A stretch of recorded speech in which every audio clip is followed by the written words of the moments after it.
Surveillez vos boîtes à pharmacie car un sérum physiologique d'apparence innocent pourrait s'avérer très dangereux entre de mauvaises mains. En effet, il contient de l'alcool et doit être rapporté au plus vite en magasin. J'ai vu ses yeux révulsés. Il avait le souffle coupé, et il ne parlait plus, comme s'il étouffait. Racontait mercredi 23 avril 2025, Doriane L., une habitante du Cotentin, à nos confrères d'ActuFR. Cette dernière est la maman de Livio, âgé de 2 ans et demi, qui a été victime d'un mauvais produit le dimanche 20 avril dernier. Malade, l'enfant s'est lavé le nez avec du sérum physiologique, ou du moins ce qui en avait l'apparence. Il s'agissait en réalité d'alcool isopropylique, un nettoyant pour les cuves de production. Rapportait la mère de famille après avoir contacté le centre antipoison et le SAMU, précisant que son enfant va bien.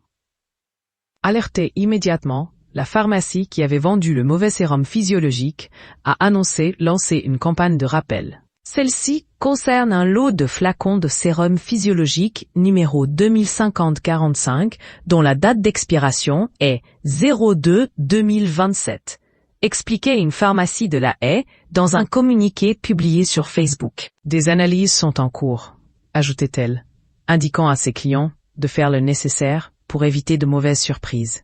Si vous avez acheté ce flacon, merci de nous le rapporter. Sont concernées les officines de La Haye ou de Virandeville. À noter que depuis, le produit a été retiré des rayons et que les lots sont en quarantaine. Il n'y a pas de risque pour la santé après les potentielles traces d'alcool retrouvées. Le process que nous impose la réglementation de l'ANSM est en cours. À ce sujet, l'Agence nationale de sécurité du médicament nous a envoyé un communiqué dans lequel elle explique avoir pris contact avec le distributeur français. Celui-ci a arrêté la distribution et procédé au rappel du lot 25 045 auprès des pharmacies de ville dans lesquelles ce lot a été distribué. Des investigations sont actuellement menées pour tenter d'identifier l'origine de ce défaut et surtout s'assurer que d'autres lots ne sont pas concernés. Les réseaux sociaux, véritables sauveurs, histoire qui aurait pu mal tourner, la découverte de ce produit aura finalement eu une conclusion positive, notamment grâce aux réseaux sociaux.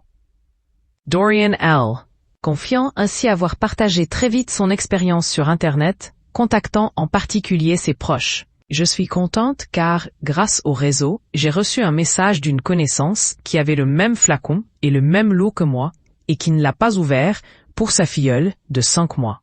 Quelque part, heureusement que ça arrive à un enfant qui peut s'exprimer et pas un nouveau-né. De quoi motiver d'autres initiatives du genre.